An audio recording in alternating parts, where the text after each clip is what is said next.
Hello, everybody. Thank you, as always, for watching. It is the American Doofus Show. Subscribe if you're not already a subscriber. If you're a subscriber, hit the bell so you'll be notified when we're on. Go ahead and hit the like button because I know you're going to like this and you're going to want to share it. And leave a comment at the end. Tree of Liberty joins us for part two. Welcome back, my man. Nice to be here. Hey, let's get a couple of things clear from the first time around. Okay, that is nicotine. That's a vape, right? It's a vape, and this is tobacco flavored nicotine. I'm not blazing the whole time. So I mean, I wouldn't be as coherent if I was blazing like I was smoking last time. That, and I guess that's pretty much it. Oh, somebody commented on my beard about, and they can, whatever, deal with it. All right. I got bad teeth too. You want to see them?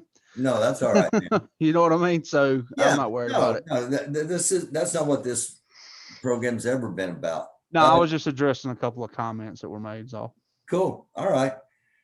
Let's start out with how we ended the last one. You said the black community is going to have to save the country. Yeah. And I think people misconstrued that. I don't mean that like the black community is going to have to go to war to save the country. That's not what I'm saying. And I said a certain segment. I don't see a lot of this militant stuff where I'm at, or at least with the communities I interact with, because they're working men. It would take a lot more to get us in the street. We work on our own lives. We try to be better than we were yesterday. We try to provide for our families. We try to do the best we can for ourselves. And if it would take a lot more to get us in the street and get us excited. Okay. And then that would be a bad day. But I think just like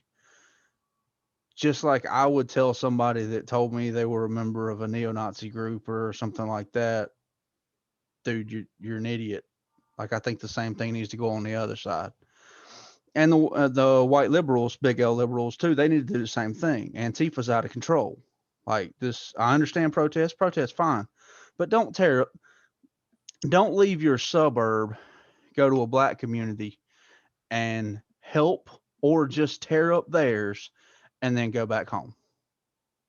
Because I want to know where these people are getting paid. Because like I have bills. Like I can't go across the country and protest because I'll lose my house. Like I won't have power. I won't have, you know what I mean?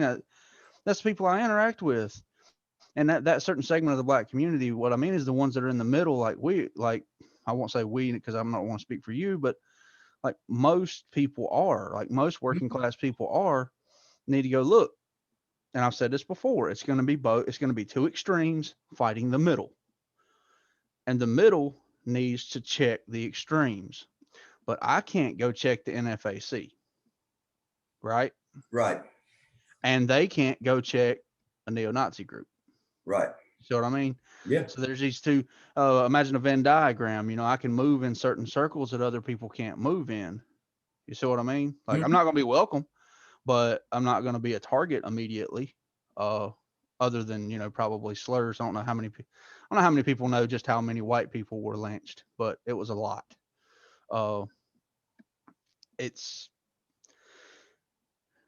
We have to stand for common sense and reasonability in the middle, or the extremes are going to fight, and we cannot just let the extremes fight. We're going to have to fight both of them. And people have to understand that not everybody of a different color is against them. I mean, I don't have enough power to be against you. Like, you know what I mean? I don't, like somebody commented and said that, he needs to call his boys. Like, who do you think I can call? Like I'm just a redneck in the middle of South Carolina trying to go to college and make a better life for me and my fiance, maybe have some kids and protect my home and cut my grass and take care of my stuff. I don't have the power to pick up a phone and change the social dynamic in this country. But if you were to take a group of working middle class together, if enough of us came together, we would have the power in the middle to change the with country. The right message, could shut all this down. Absolutely. I And totally I, agree with that. and the thing is, have you been keeping up with South Africa, I have. Cuba? I have. Haiti. All right. So here's what's ironic. Haiti, yeah. In communist countries around the world, people are rising up. What they're chanting is freedom. All right. Now, I wouldn't say South Africa is necessarily communist. I'm not that familiar with their political system, but it's not a great one. It hasn't been since the beginning. So there's this tension in the air all around the world. But the thing is, I look at Cuba and I hear people chanting freedom, and I have to look it up to see what they're chanting freedom and waving American flags. And I looked in Hong Kong and I saw the same thing. In Hong Kong, I saw people who were severely oppressed, who were not getting due process, who were being a treaty was literally being violated by them extraditing people from Hong Kong to China. And I watched these people wave American flags and sing our national anthem. And then at home, I watched people burn that same flag. You should love that flag while you're burning it, because in other countries, they will beat you to death for that. In the street, they will drag you for that, for going against the state. And our country allows it. I'm not happy when you burn the flag, but I will defend to the death your right to burn that flag, because too many men died so you could burn that flag. And that kind of is the ultimate mark of freedom, is that you have the freedom to disrespect something that so many other people care Mm-hmm. so passionately about. And see, I when I say too many men died for that, we need to remember that. Yeah, I know during World War II, a lot of the, well, not even a lot, most of the military, I think actually all started out segregated. But I don't think people understand combat too well, because in combat, when it really gets going, units, people wound up with units they weren't even supposed to be with. Right? It happens, especially at the Battle of the Bulge. And it troubles me that I hear on one side the people in the black community say that you get a Black History Month. Look, Black history is American history, because really you're not saying Black history because that's a color. You're talking about African American history, and it is our history. And it bothers me that when I say the 761st, people don't know that I'm talking about the original Black Panthers come out fighting. The one of the most decorated armored divisions in that war, but only well after the war. It should have been done then. It wasn't, but people tried to make it right. When I mention the 332nd, they don't realize I'm talking about the Red Tails. They don't know what the Red Tails did. What there was a group of truck drivers, they called it the Red Ball Express. It was exclusively black. That was the supply line that allowed us to push in the bulge. There's And they were deemed the most expendable, so they were given the most dangerous well, missions. they were That's they were the reality of all of this. yeah, and they came through. And they came through, and people don't. Patton gave a speech to the 761st, and Patton is a well-known bigot. He told the 761st basically, I only have the best, and we're talking about the Third Army. I only have the best in my army, and I don't care. Basically, I don't care what anybody else says. You're some of the best, or you wouldn't be here. He said, "Don't let me down." No, what he said? No, first he said, "Do not let your people down, and most of all, do not let me down." And there's picture after picture of medals being pinned on black men's chests, and it's Patton doing it. Patton was a known bigot, but Patton came back to the States looking for troops. He saw the 761st. The 761st was doing it. They were on their game. All right. These wars that we fought in, these men that died to make this country what it is today, and I'm not saying it's perfect, but I can't think of another country in the world I'd want to live in. They were white, they were black, they were Native American, they were Cuban. Some of them were German. Some of them were German during World War II. Polish. I like it. They're from all around the world. But these men died so that you can build a life for yourself without having to deal with the wolf at the door. And they were all colors. So don't tell me that we have to segregate ourselves into color based groups today because we don't. Okay. Some people just want to. Okay. Before we go into that, I want to go back to a couple of things. You said the big L liberals needed to get Antifa under control. Do you think Antifa is a wing of the Democrat Party or No. or So when I say small L liberal, okay, so big L implies that it's a noun, right? yeah.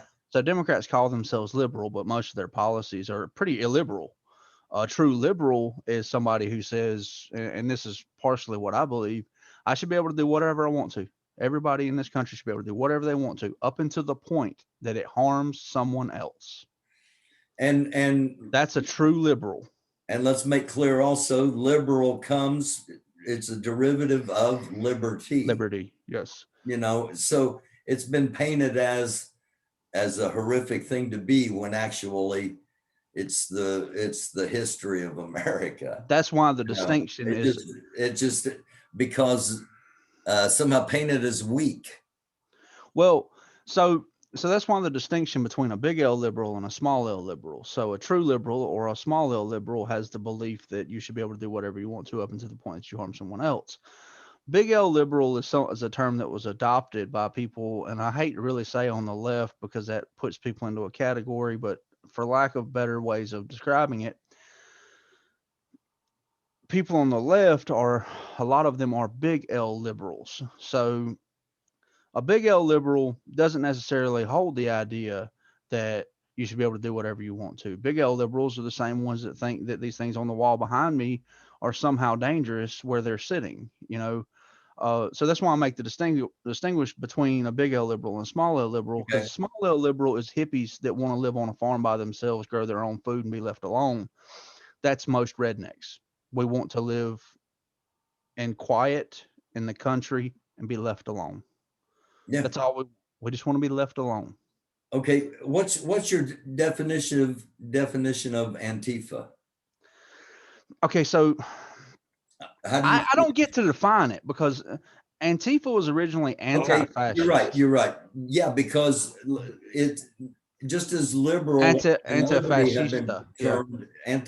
being anti-fascist is somehow not supposed to be a good thing anymore, despite everything we thought as far as fascism. So let me say, what is your perspective on what you see from the group Antifa? Let's put it that way. Okay, so I don't know. I mean, it could be agent provocateurs. I don't know because I watched an entire summer of riots and stuff, and it was actually fun to watch because it was on the other coast and I didn't have to deal with any of the consequences.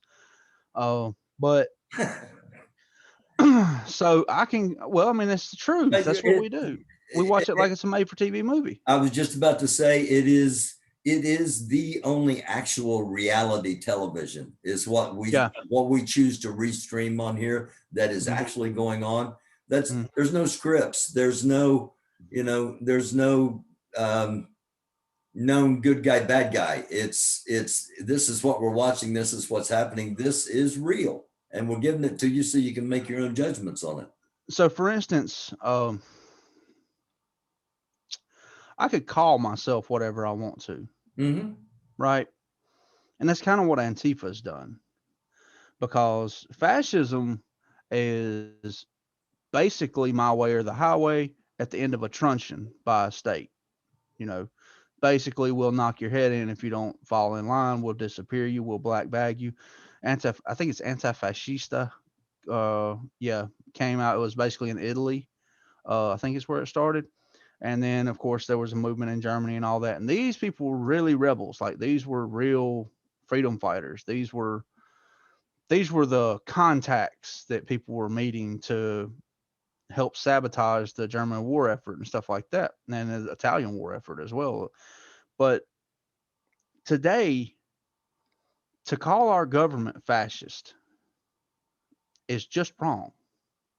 Because just like I said with that flag, if we had a fascist government, you would disappear for burning the flag.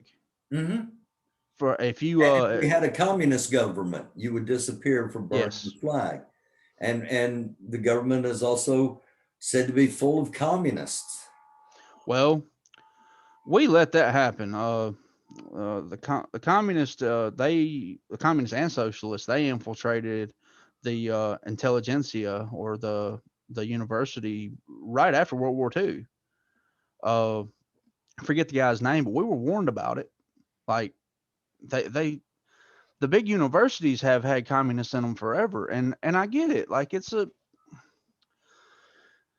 good idea, but when somebody says communism hasn't been done right, what they're really saying is that it would have worked out if I were the supreme ruler. All Right. right, and the thing is, there's nothing. It looks good on paper, but when you put it into practice, there's always it's a giant pyramid scheme.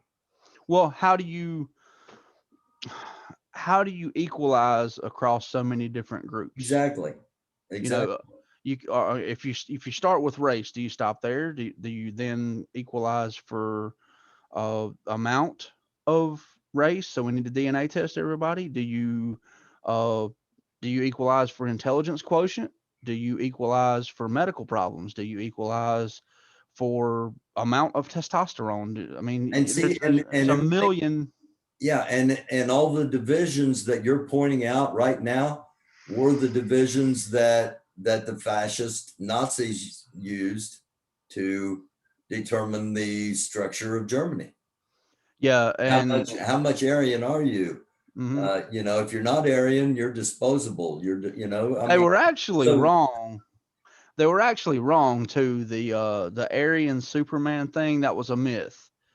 Like they tried to make it like Norse mythology and the Norwegians, but the actual Aryans came from, I believe it's the north side of India. They were paper bag brown, and they were kind of like the actual Caucasians. Anybody gets a chance, look up the actual Caucasians, the people of the Caucasus Mountains. Um, they're some of the most the beautiful real people. Caucasians. Yeah, they're some of the most beautiful people in the world. They are like paper bag brown, and they carry genes that give them like blue hazel green eyes. They happen to have a lot of blonde hair. It's some of the most beautiful people in the world. And but this is a very small group of people. I am not Caucasian. I am Scots Irish, English, Norwegian, and French. I'm as white gets, but I'm not Caucasian. None of my people came from the Caucasus Mountains anytime in recent history. Does it bother you that the Black community refers to us as European? No, because I am European. Yeah. I'm like, I mean, I've done 2 tests, and according to my test, I am 100% European colonizer, if you want to call me that. And that's why I'm here, because I watched your show, and it didn't seem to me like we were getting very much representation. Uh, so, I mean, if you want to call me colonizer, I mean, as far as my ancestry goes, you're right, except for the fact that I'm 46% Scots Irish. So, Yeah, I, I got a lot of Scotch Irish in me too. And and we're real good at drinking whiskey all the way up to the point we throw up and then we start fighting. yeah, well, So drink until you start fighting, and fight until you can't stand. But but anyway, seriously. So what do you see Antifa now? it's not necessarily the entire movement. You know, they say the path to hell is paved with good intentions. I get it. You know, I get that police brutality bothers them, that they feel like, because millennials have gotten screwed. All right, I'm a early millennial. I didn't get screwed, but as a generation, we got screwed. We're the first generation that's going to have less wealth than the generation before them, and it just is what it is. We got screwed. So I can see communism and socialism being very attractive, because the average net worth for a millennial is something like $500 or something. Like the average net worth of a millennial is, less than I pay for a handgun. Wow. So yeah, I mean, I can see the communism being attractive, but the thing is, it never works.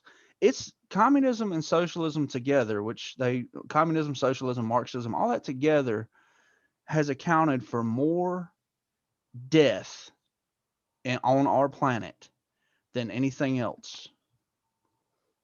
Between Stalin, Mao Zedong, Hitler, Nazi Socialist Party, I can't remember the Italian leader's name, Mussolini. Like it has never worked out well. For instance, Stalin, they basically started, there was a period of time in what is now Ukraine, it was part of the USSR, where they would gather all the food and they would send it to the cities. So these farmers were basically turned into slaves because whatever they produced, it had to go to the storehouse and then be distributed. Well, of course, it got distributed to the high class first, and very little, if any, ever made it back to the people who actually produced it. And if a mother had a small child and she walked out through a field and she picked up individual grains of wheat or barley to try to make some type of bread to feed her children, that offense was punishable by death. Death. And then they put out propaganda saying, remember, don't eat your children, because that was happening. People were eating their children. People were selling human meat in markets. It was that bad. This was not in the middle of a war. This was just communism. The cities were well fed, but the people that produced it got nothing. And is that not exactly what we're talking about now? Like now we're talking about the 1% and the 99%. So you got a different system that wound up Doing being the exact same thing. Yes, but on a level that is grotesque. And to be honest, capitalism has done more good for the world than any other system. I'm fine with capitalism. I just don't want them. I don't want them influencing elections. I don't want them on boards about protecting the environment. Well, I mean, from the right wing, you get the same thing. What's the George Soros? Yeah, I don't want him pumping money into Absolutely not. into elections for local I DAs. totally agree with that. Or Bill Gates or Anybody. whoever it happens to be on whatever side they happen to be on, their influence should not be greater than our influence simply because they can buy it. That's not fundamentally conducive to what America is supposed to be about. When we start with we the people. Yeah, they're shredding that document as we speak. They have been for the last 40 years. But okay, so do you think my impression from the limited people I've talked to in Antifa, or that are sympathetic to Antifa, let's just put it that way, because nobody says they're in Antifa, and Yeah. and there are people on the internet trying to paint me as like the grand poobah of Antifa, like I'm the strategist. But you have to understand that behind it all, and I want to make that clear. I'm not the leader of anything. I'm not part of anything. But my perception of Antifa was they want no government at all. Not that they're liberal or Democrat or I found the message to be more of anarchist, not necessarily politically. So that's my perspective. That's why I'm interested in hearing yours. No, they have a very legitimate structure. See, See, the idea that I'm not a member of Antifa, they'll never say that. There's a reason for that. They're Mhm. defending themselves against being called domestic terrorists. All right. Once you're part of an organization and you have a command structure, then you can be branded as a domestic terrorist group or a private military corporation or anything like that. So that's a preemptive defense against that, just like the dressing in black bloc is a preemptive defense of being against that being identified. So they're not anarchists at all. Okay. They want power. See, they don't want the police to be there. They want their police to be there. Just like you remember the autonomous zone, and was it Minneapolis or was it No, Portland? that was Seattle or Portland. Chaz. I think it was Seattle, wasn't it? Seattle or Yeah, I think. Portland one. Okay, so here's They had here's that. here's what happens. All right, so Minneapolis was George Floyd Square. yeah. Okay, so Chaz. So I watched the Chaz very closely because they had poll cameras streaming, they had everything streaming, and one night a 16-year-old, I want to say 17-year-old black boy with some type of mental disability. It never came out, I don't think, what it was. They stole a car and they were going on a joyride, him and his buddy. And they decided to run to the Chaz because they thought they'd be safe there because the police can't come there, right? What winds up happening is Chaz security or their police force, they may not be incorporated, but that's what it is. This guy's walking around with AKs, keeping people safe, fired over 100 rounds at these boys, killed them both, then picked up the brass. Like they literally covered themselves against it. Then they drove them then they tried to take them to the hospital. Like you just dumped 100 rounds at these kids and now you're taking them to the hospital? No, they want police gone because they want their police. They want their woke police to come to your house and go, why are you flying a Gadsden flag? Take it down or we'll burn your house down. That's what they want. They want mob justice as long as it's their mob. They don't want anarchy. Anarchy is very misunderstood. Anarchy is true liberalism. Now, I mean, and I'm talking about like ANCAP, that's true liberalism. You do as you will until you harm someone else. There are very few ANCAPs. Most of them expatriate to Mexico because there's some nice places for them. But no, Antifa is not anarchist, not at all. They want to destroy the power structure and replace it with their own. All right. I want to touch on just a couple of other things here. Um, I did the last episode I did before this one.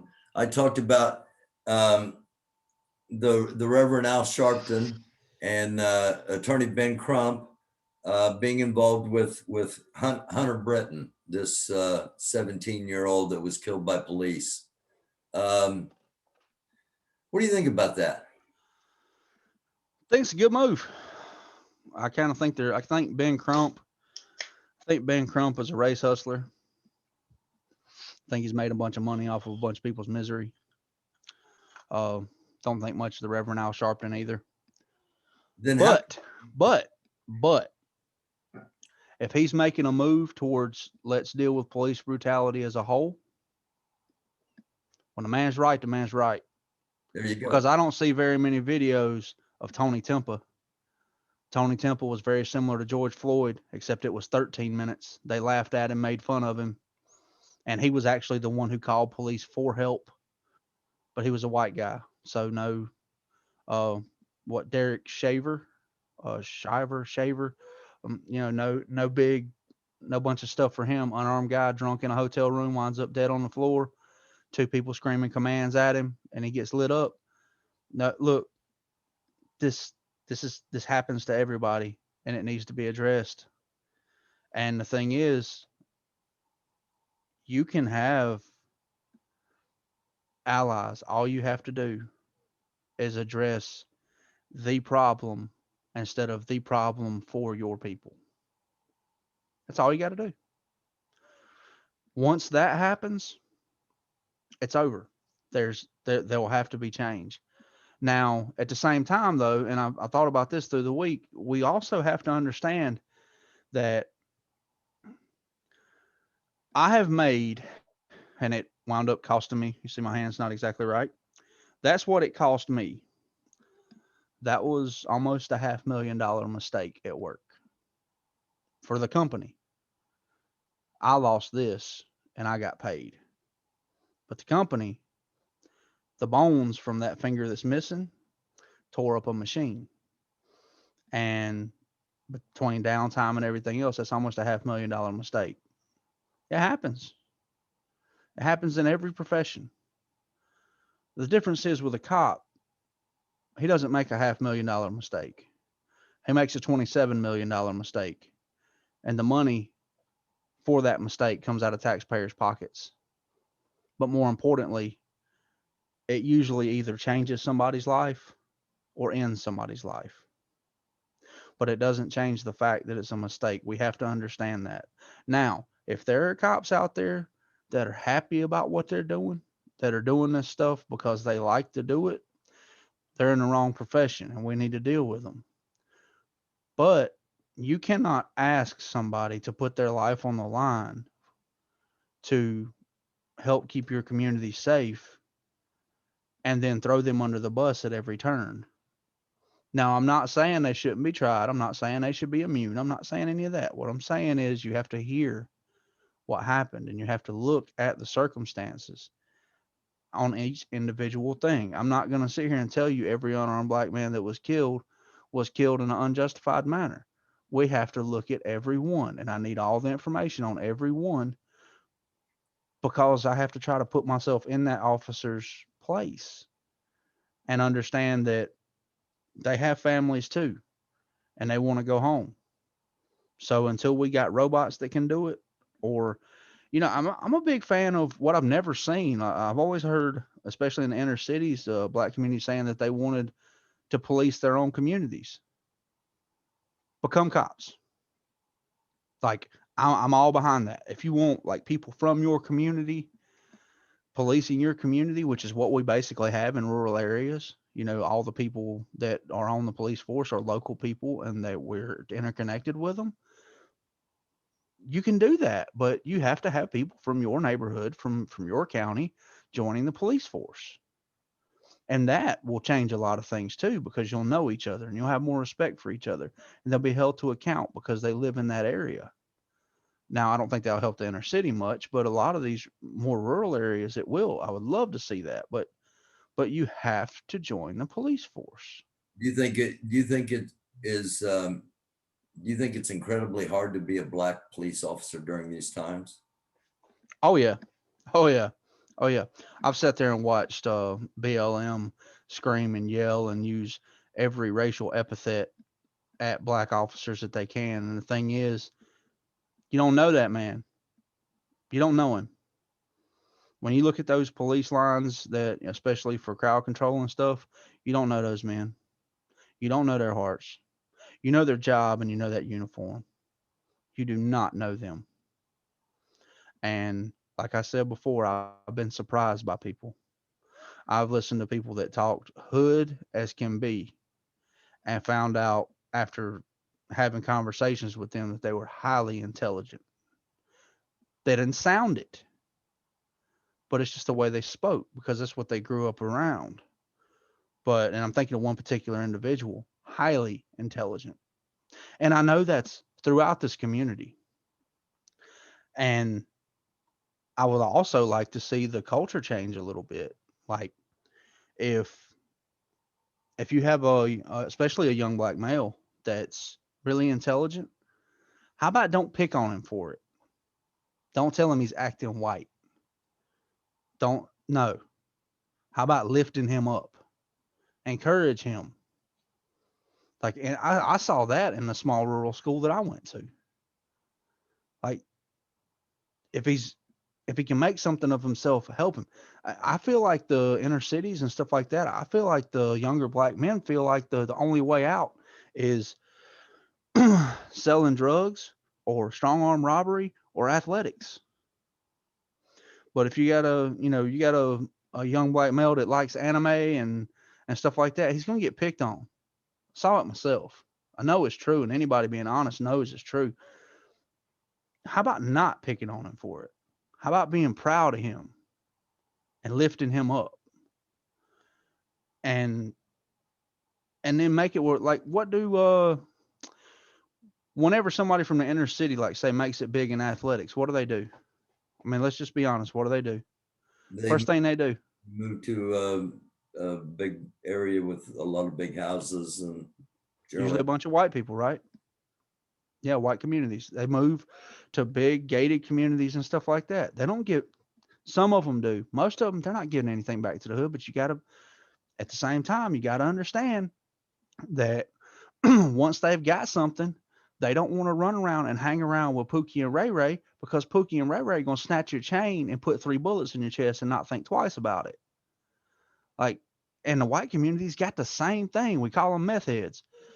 So you can't fault them for leaving in a sense, but at the same time, like, you have to change that community, and that change has to come from within.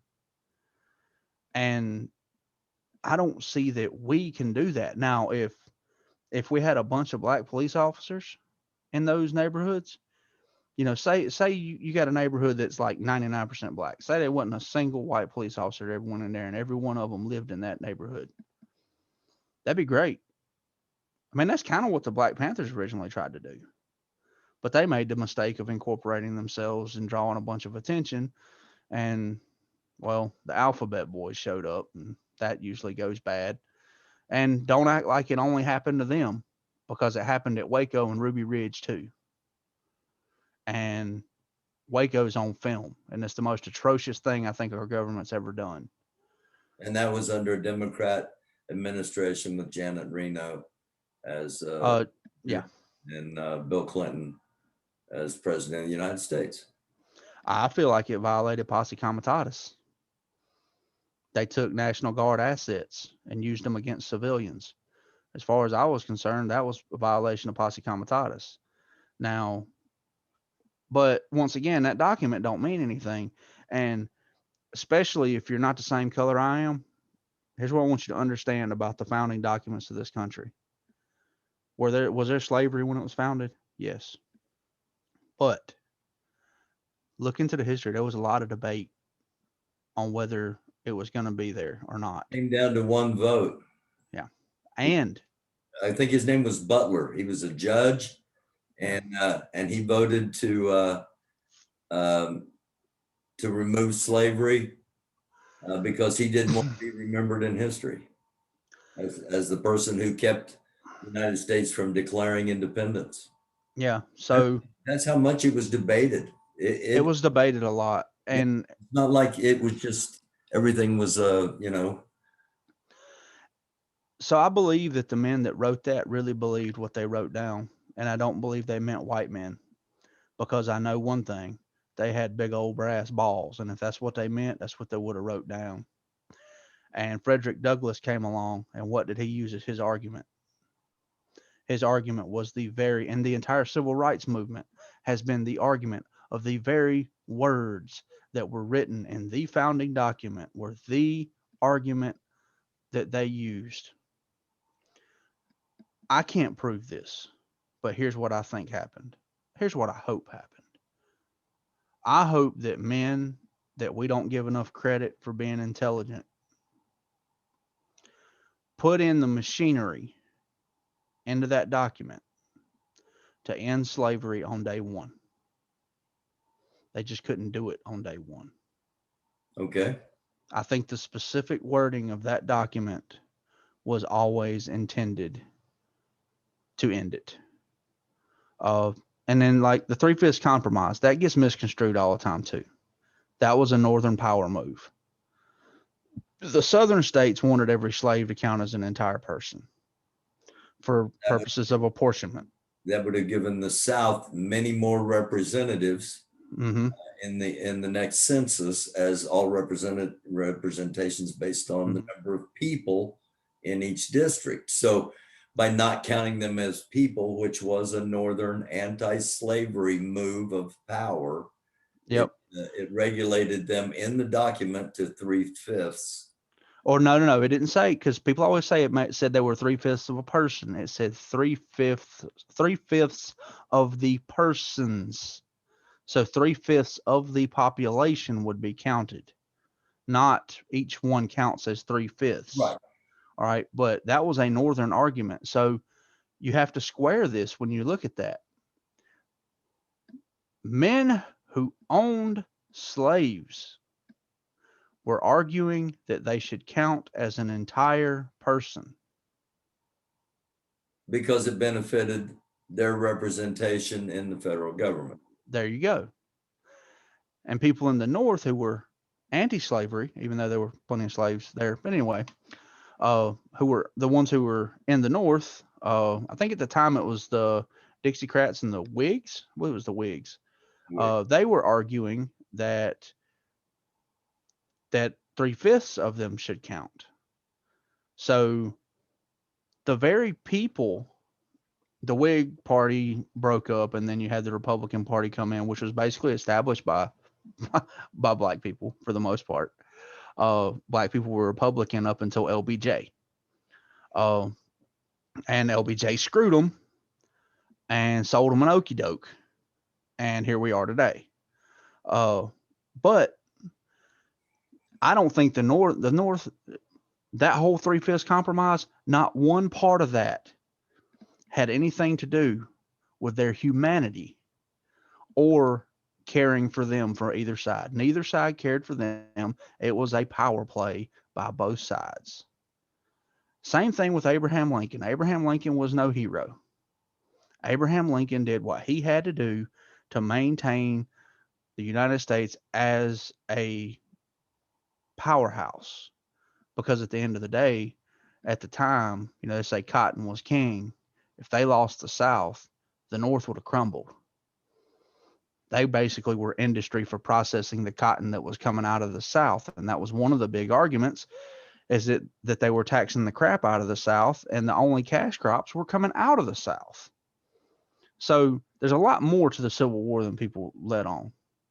Okay. And it's a lot more complicated than, of course, than they want to make it. Of course. And that leads us back to the present day. Have you heard of the MAGA bride? The MAGA bride? MAGA bride. I have not. No. Let's just take a quick look here, because I'm sure you're not alone. There are people. There's this sentiment of civil war from Trump supporters. We've seen the conversation of civil war when he ran for president the first time. They threatened civil war when he got elected. They threatened civil war when he lost the election. There's an actual candidate. There's a congressional candidate who is known as the MAGA bride candidate, because, can we get that picture? Let's put that picture up. She got famous because she wore a wedding dress, had her Make America Great, whatever, and, she has her artillery. So she's known as the MAGA bride congressional candidate now. She's running in Michigan, GOP congressional candidate Audra Johnson, who became known as the MAGA bride after appearing at her wedding reception in a Make America Great Again dress in 2019, is warning of an impending civil war as she attempts to unseat a Republican incumbent who voted to impeach President Donald Trump for inciting the January 6th Capitol insurrection. Johnson, who is challenging Congressman Peter Meyer in the 2022 GOP primary, attended the January 6th Capitol insurrection, but claims she did not go inside the Capitol. However, she, and I quote, knew people that did. Her exact quote, according to the New York Times, a story that she did, we're headed toward a civil war if we're not already in a cold civil war. Now, who is this person? Even on her website, she doesn't give you a lot of background other than the fact she's married to a former military official. Okay. Yeah, I've seen enough. Yeah. And again, that's on the Young Turks site, and if you want to see the whole thing, I recommend you visit that if you want to see the whole thing. But I just want to point out one thing. That was an AR-15. That's not artillery. That's not even close to artillery, but okay. Here's my thoughts on that. You don't think we're in a cold civil war? I mean, I'm not joking. I'm not happy about it. And I never will be happy about it. Because people that don't understand it, and I've never been in it. I've had to use a weapon. I've had a weapon pointed at me. But I've never been in combat. But I have friends that have, and I've seen them before and after. I have a very close friend that knows exactly what it is. And the last people that I want to see fight is my own countrymen. Amen. But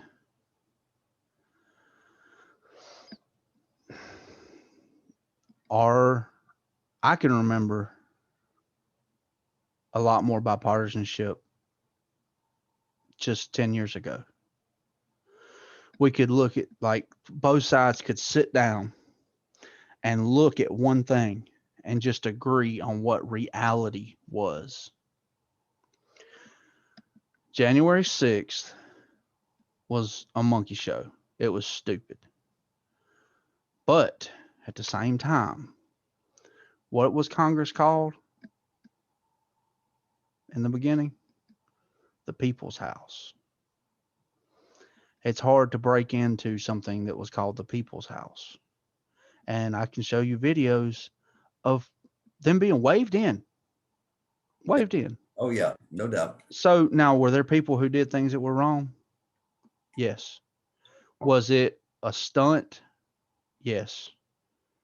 It was stupid. It was, first off, we've moved way past occupying a building and creating anything. I watched that very closely because at first when it came out, they were claiming that they were inside Congress and that they were armed, and I don't know if they were, they weren't. And I'm sure some of them probably were. But I'm sitting here going, all right, they got like 2 hours and Military's an absolute not. No, it wouldn't be military. It wouldn't just be military. There's a specific group of people that would be coming. That's what they do. It wouldn't be just the Marine Corps showing up, which I'm not knocking the Marine Corps. It would be the best of the best and the most psychotic that we have. The dogs of war, if you will, would be the ones that show up. And I watched it, and my heart was in my throat because I was like, this is going to be it. Because if they go in there and do this, and these people wind up being not armed, or if these people are armed, this is going to be it. But it didn't happen. And I don't think we'll necessarily even go to a hot civil war. The troops marching towards each other, that stuff's over. You know, we're in 5th generational warfare. A lot of people don't even understand what can be done with just a computer and internet connection. We're in a posturing a media war. Okay. And I try to watch both sides. It is a Cold War in your opinion. Yeah. And while talk is dangerous, it is all talk. We shouldn't anticipate a rising up from either side. No. It's always possible. Oh yeah, in the best of times. We should not. I would say that you might see some lone wolves, you know, and some stuff like that, which I think that's a threat always. Yeah. But I'll tell you this: you see these militias, and this is secondhand. This is not something I said. This is something somebody else said, and it comes from a source that I would trust with my life. The men you need to worry about are not going to get caught in front of a TV camera in formation walking with weapons. When they show up, there ain't going to be nothing talking but rifles. These both sides, these 3%ers and stuff that you're saying, this is all for show. These are cosplayers. They're not serious. And I'm called Angry Viking, all of them. They're not serious. They're like, they don't even compare to the original Black Panthers. Like on the other side, these are all cosplayers. These are not dangerous individuals. Well, they may be dangerous, but these are not the individuals you need to worry about. If you remember, after Waco, there were some hearings in the Senate, Mm-hmm. and there were some people from militias. I believe that was like 95.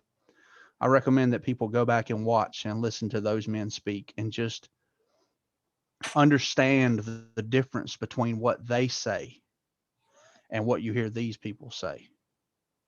Because when you watch those men, you're going to understand that they're saying basically, and I'm going to summarize this: don't make us do this.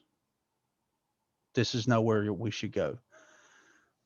Two things I've learned from being around veterans: when the proverbial blank hits the fan, look around for the guy that's stone cold calm, because he's about to make stuff happen. Three things, actually. Second one, the most dangerous man in the room is never the one that looks like the most dangerous man in the room. And the third one is, it takes 3 times the enemy force for an effective ambush.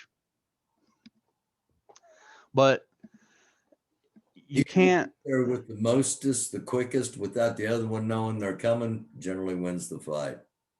Yeah, but most people think ambush, a smaller force, can attack. But the rule of thumb is 3 times the enemy force for an effective ambush. But I don't think we're there. Okay. What I worry about is all this election stuff, because so the argument with this last election, right, was ballot harvesting and stuff like that. All right. I'm going to direct you over to a channel. I think it's 5-Star General is what he calls himself. Okay. And he tries to work for school reform and stuff like that. And he's looking into it in Texas, and he's watching really close, because nobody should be able to go around and gather up 1,000 ballots and turn them in a bundle. Why? We know dead people are voting, right? We know that. And that's hard to explain. And I don't care who they're voting for. I want to know how a dead person's voting. And I'm not saying it swung the election, but I'm saying if people who are not breathing are voting, we have a problem. This is how you get into fascism or communism. I never want the Republican Party completely in power, and I never want the Democratic Party completely in power. I don't want the Independent Party completely in power, or the Green Party, or any other party. Because whenever they're completely in control, that's when things get dangerous. We will see a day where it will be the last election. Mm-hmm. And once it's the last election, every policy position that they stood on is going to go out the window, because they no longer need you. And once they no longer need you, that's when the oppression starts. Mm-hmm. You can vote your way into it, and you have to shoot your way out of it. And all I'm saying is, regardless of color, regardless of your history or whatever, I've got more in common with the people that you've had on this show than I do any senator, any congressman. I've got more in common with them than I do anybody else. Our struggles are closer together than any of those people that sit on the Hill, and that's a problem. But well, for me, it's a good thing. For me, I'm doing my job. yeah, So I take it as a compliment. On the whole, on the big picture, it's a problem, because they are so out of touch with who we are as a people in America. and I hear them. I've heard people on the Hill throw. They don't give rural people enough credit. And some of the smartest men I've ever met were uneducated or self-educated. A self-educated man's dangerous, because you can't look at a piece of paper and know what he knows, and he might have a breadth of knowledge that's very effective. So self-educated doesn't mean uneducated, and uneducated doesn't mean stupid. Take anybody from any big city, randomly pick 20 of them. I guarantee you not one of them can effectively clean and gut a deer without killing themselves when they cook it.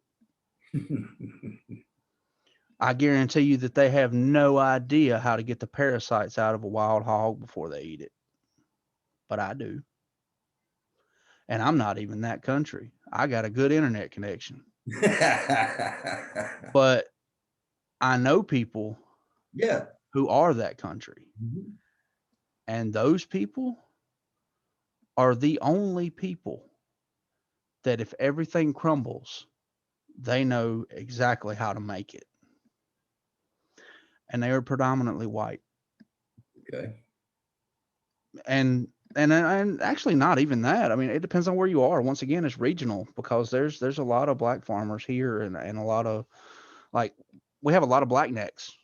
They're Yeah. black rednecks. That's what they are. And some of them are countryer than me, and I think it's hilarious because it's just it when people see it, they don't really believe it, you know.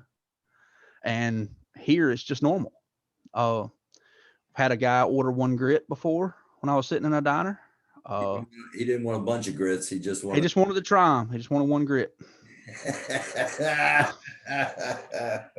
Yeah. So, but you know, just Yeah. and I live along the interstate, so you know, you see people coming through, and I've seen a lot of stuff. People coming from up north, and there's this particular diner the racetrack lets out late at night, and this truck driver was from up north, and he was real young. He couldn't have been driving for long. And he was sitting at the bar, and when I say from a dirt track, almost every shirt for every race team's got a Confederate flag on it. They do. And this man comes in and sits down, and I mean, this whole restaurant is full of Confederate flags everywhere. And he's sitting at the bar, and the woman that cooks is she's a older black woman, and she's a very very good cook. That's why I go there. And you know, I've been going there a long time. We know each other pretty well. We're on speaking terms, and we have conversations about the world and stuff. I'm sitting there at the bar, and she's noticing this guy look around. She finally walks up to him and goes, "Honey, what's wrong?" He said, "Is there always this many of them in here?" She goes, "Honey, the racetrack just let out. They ain't gonna bother you." That's all it was. There wasn't nobody gonna bother him. But when he sat down, his image was, "I'm in a sundown town." That's what he was thinking. Yeah. But it's just from the racetrack. And she just, "Honey, they ain't gonna bother you." And I understand that because you're not from here. You know, it's just like Alaska, for instance. You know, you say you go to Alaska, you have to buy your clothes from there for there. It's kind of like here. It's a lot different than it is in the Midwest and up north. And I've been to Detroit one time. I smelled it too early. I'm never going back. Uh, but our problems are bigger than color. We can work together on them, but there has to be somebody to bridge that gap. And you may be right. Sharpton and Ben Crump may have just started to bridge that gap. I for full disclosure, I have reached out and invited both to be on the program. I'm sure neither one of them will, but I think the dialogue would further, I think the dialogue would further at least discussion. I think that I have to look it up, but I didn't hear it firsthand because I didn't get a chance to look it up. Did he really say our white brothers and sisters? Al Sharpton? Yeah. Yeah. Yeah. I don't believe I've ever heard him say that before. He has said that. I've seen 3 or 4 eulogies he's done. And he's mentioned that a couple of times. That, You know, that our white brothers and sisters need to understand that it's a reality the black community lives with every day, that their children are more apt to be killed by police. Something yeah. I'm paraphrasing, but yeah. Okay, one final thing. You know the My Pillow guy. I'm not going to play the clip because he's a nutbag. Okay. Like, have you ever watched a QAnon video? back when it first started, I watched it and laughed at it. Yeah. Because the idea that somebody that well connected was leaking stuff to, what was it, Reddit and 4chan, or it was 8chan at the time or something like that. Like, no, this is there's a term for it. It's an online game. I think it's a ARG or something like that. Or yeah, something run game or something like that. But yeah, it's somebody playing with people. Run game. Yeah, anonymously run game. There you go. It's an ARG. It's always been an ARG. And now it is taking us to the verge of civil war. I don't know. I don't know how many, because like in my regular life, like nobody really mentions Q, right? Like, so most people that I know are not even that well versed on the internet to even know what Q is. But like before my dad died, he discovered the internet, right? Mm-hmm. So, one day he was just like, you can look up all this stuff. He said, and I just, I want a computer. So I built him a computer, set him up on it. When he was born in 1937, you want to talk about a nightmare to try to teach him? Whew. And, I just told him, I was like, you can't break it, right? Just go ham, you can't break it. I can fix whatever you do. Sometimes he'd find stuff that I had a hard time with, like, because it's just stuff we never mess with. But he would watch sawmills run, and he cut pulpwood as a kid to help pay for the farm. He would watch sawmills run. He'd watch people cut trees. And it's just, it was amazing that I get on here and I look for political stuff and I look for gaming news and I look for stuff like that.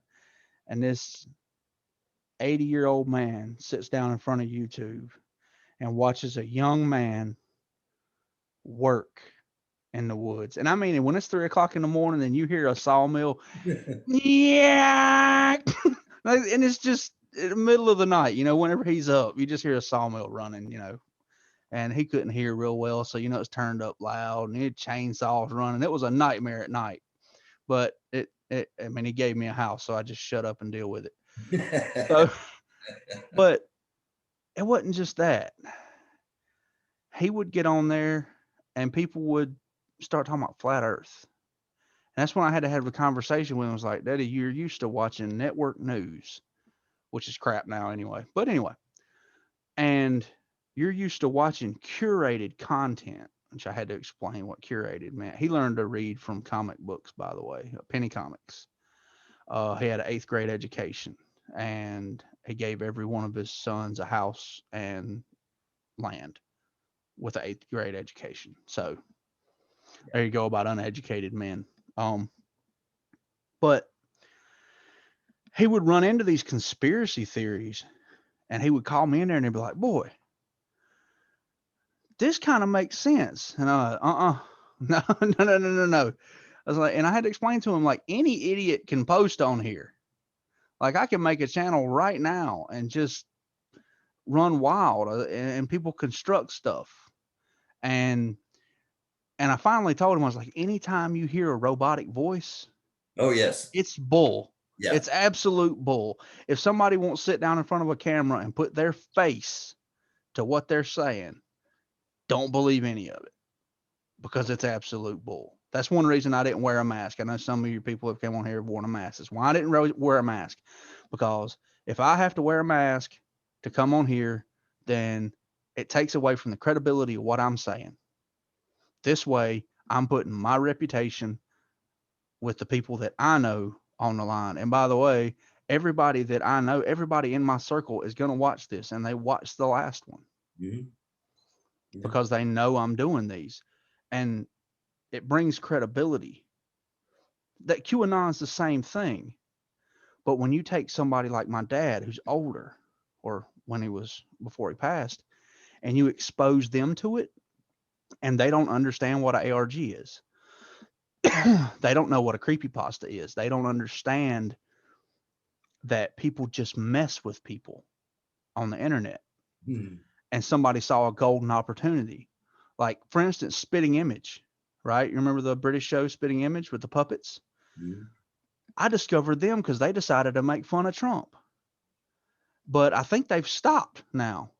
And I'm like, Biden's just as good a target. Like, keep going. Like, this is gold. You know, they did it with Margaret Thatcher and all them, and Yeah.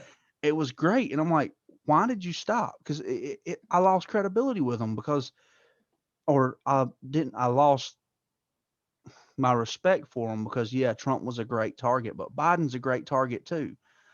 I'm not saying that you got to demean the man, but you can make fun of him just like you make fun of Margaret Thatcher and all them. Make fun of everybody. That's what ruined SNL. They spent their whole time making fun of Trump. SNL used to be awesome. It's not supposed to be political. Politics has infected everything. Even our wine and circus has politics in it. Football, basketball, racing, uh, boxing, all that. That is wine and circus. That's all that is. It's to keep us occupied. I can show you men, white, black, Latino, whatever, that know more about a damn football team than they do about their local politics. That is bread, wine, and circus. Because they can tell you every stat of that, but they can't tell you who their mayor is. Okay. So the point I want to end on here, we're just slightly over an hour, and again, thank everybody for watching that has been watching. You know who the My Pillow guy is? Mhm. All right. You know, he announced that the date Trump will be reinstalled as president is August the 13th, which is a Friday the 13th. And Of course.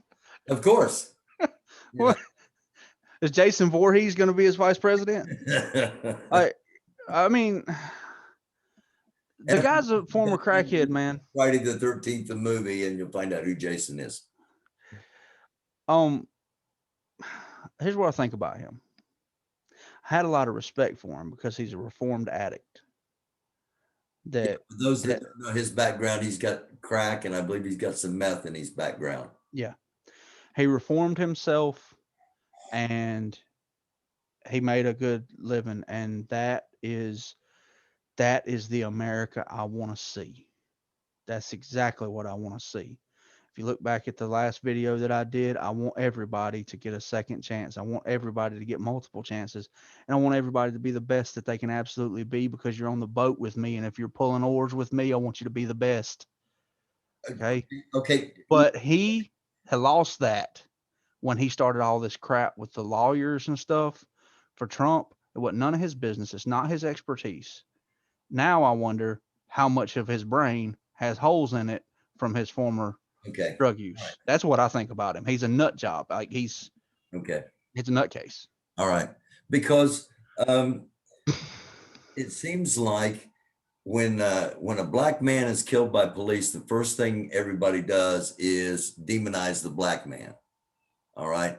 But yet we look at this Trump movement. Trump's been indicted. Okay. He's done some shady things business-wise before he was president, but never indicted or anything. Giuliani has been disbarred in both Washington, D.C. and in New York. And the My Pillow guy has a drug background. Now, if it was a black man with a drug background, would he be even considered to be a viable source of information about a former president of the United States? No. See, okay. So here's the thing. All right. That's a lot. The media has a tendency of demonizing black men who get shot. All right. Yeah. Now, telling what somebody's record is, I don't consider that demonizing. All right. Mm-hmm. Because if you've got 12 strong arm robberies in your background and you're out on the street, you know what I mean? Like, yeah. It shows a tendency of what you may be capable of or what you may be involved in. But I don't consider that demonizing. But the media does that. And they do it because if it bleeds, it leads.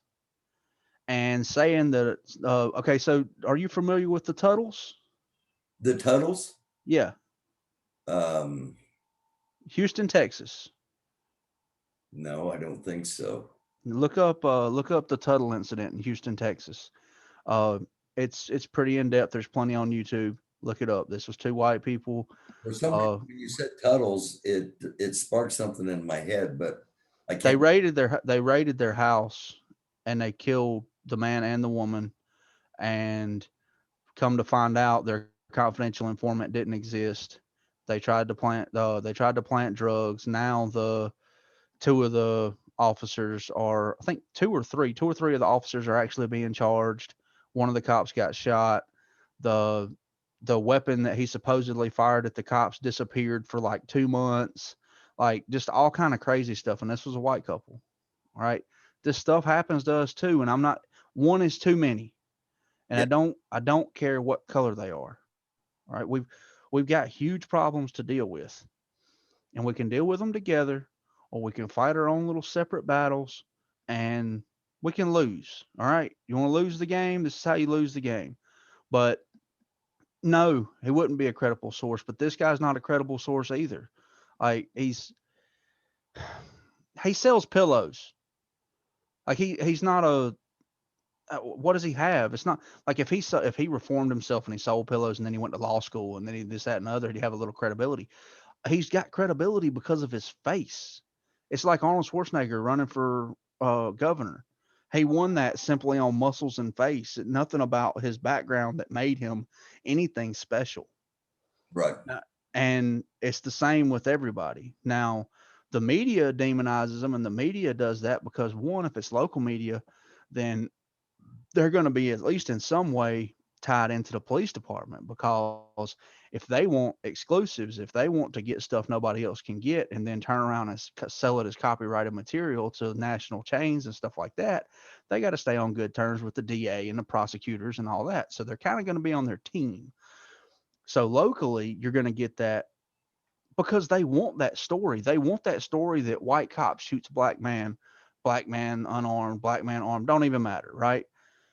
That's a good story for them because it makes money because people will click on it. If it's a white guy, it's not so much. If it's a black cop that shoots a black guy, you're not going to ever hear about it. You might hear about it as first until somebody points out that, oh, by the way, it was an African American cop that shot him. And then the story disappears. My thing is that's no better than the white cop shooting the guy. All right. Like it, they are same thing I was saying about Abraham Lincoln and all that.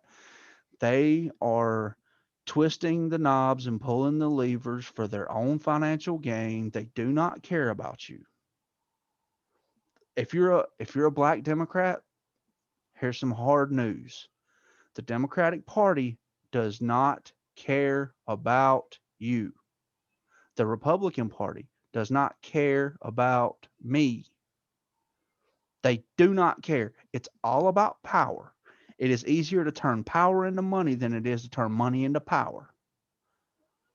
That's why you get the people that you get in politics because you can take that position and turn it into money. Look at what's Turtle? I call him Turtle all the time. Senate Mitch McConnell. Mitch McConnell, right? Take a look at who his wife is. Just ain't gonna say nothing else. Just take a look at who his wife is. Yeah. What's her name? She made the comment about the George Floyd's trial, or not George Floyd's trial, but the trial for George Floyd's murder. She went out with the protesters. What's her name? From California. Maxine Waters. Maxine Waters. Take a look at her husband. Now just take a look at these people's immediate families and realize that Mitch McConnell's tied into other small parts of politics in certain areas. I believe in your state, isn't it in your state that his nephew or his nephew-in-law Not that I'm is aware of, but I wouldn't be. I believe that one of the prosecutors or the DA or something. Okay, no, that's Kentucky. Kentucky. Kentucky. Yeah, Louisville. Yeah, the attorney general is married to his granddaughter, I believe. The black attorney general of Kentucky that said Breonna Taylor should not have a grand jury hearing and no charges should be filed. He is married to the granddaughter of Mitch McConnell, I believe. Take a look at how many of the people that have been in office in the presidential office. Look at two things: how many of them were known members of the Skull and Bone Society, and how many of them were blood related. Yeah, Skull and Bones comes out of Yale University. Yeah, you can look that up too. All right. So, in your opinion, we shouldn't worry about this August 13th date. Nothing's going to happen because they're trying to do a recount. They're trying to do blah, blah, blah, blah, blah, trying to do things, quote unquote, legally. It's not going to happen. Trump's going to have to do a call to arms, and these people are going to have to rise up to literally put him back into the presidency. And my sincere hope is that that's all talk and it will never, ever happen. No, like that. Okay. So there are probably people out there who are loco enough. I'm sorry about the cultural appropriation, but it felt appropriate. But there are people out there that are loco enough to do something, but there's not enough of them in numbers that are going to ride with Trump to do that. And first off, let's just say you did do that. That's a coup. All right. If you do that, the United States ceases to exist. So, and you can't even really adopt the original founding documents. Because if you adopt the original founding documents, you're basically saying you're putting the same government back into place. Yeah, It's not how that would work. Whoever comes out on top is going to. That's why civil war is not good. The good guy does not always win. We just happened to have a man named George Washington who had the foresight and the wisdom to say, no, this is too long. He could have been a king. The man could have been the absolutely king. Yeah. And he turned it down. Right. And my worry is beyond the fighting thing. People are not going to ride for Trump like that. There might be some that will, but they're not a threat. I promise you, they're not. Because especially like when you see January 6th, these people are business owners and stuff. That's not the people you got to worry about. You got to worry about the people that don't have roots, that don't have connections. Those are the dangerous ones. And we're talking about your vets who don't have families and stuff like that. Those are the dangerous ones. Or even young males with no connections. Those are the dangerous ones. Men with families are going to defend their families. They're not going to go off to war. Okay. Not in this type of thing. It's not going to happen. If it did happen, there would be, even without the military, there would be such a pushback against it that it would nullify it there. I think this is once again an ARG. This is people, or maybe with him, he's just a nutbag, but this is just people. They're messing with people's heads, and they want people to believe that this is going to happen, because at the end of the day, they're making money, dude. Every time, like you see one of these videos, like these QAnon videos, they're making money. That's all it is. It's a racket, and then, oh, well, you can go to this website and we got some secret knowledge and blah, blah, blah, blah. And it's $13.99 a month. It's all a game. It's all money. Green's the only color that matters. These guys are not going to ride for Trump. It's not going to happen. And if it did happen, so many people are going to look at it as a travesty that it wouldn't matter if it did happen. And I don't think Trump, honestly, I don't think Trump would go for it. All right. We'll end it on that. I'm sure we'll have another one of these if you're into it. Well, I've got a surgery coming up. I won't have much to do for about 8 weeks. Okay. Sometime in that 8-week period, if this is all still going on, we'll dissect a QAnon video. All right. I'll, if you're cool with it, I'll email you my phone number, make a little something. Cool. All right. All right. Thank you so much, man. Always. No problem, man. And again, you guys watching, I love you all. Thank you. Greatly appreciated. Subscribe, like, share, hit the notification bell, leave a comment at the end. Email me at americandufus, all one word, at gmail.com.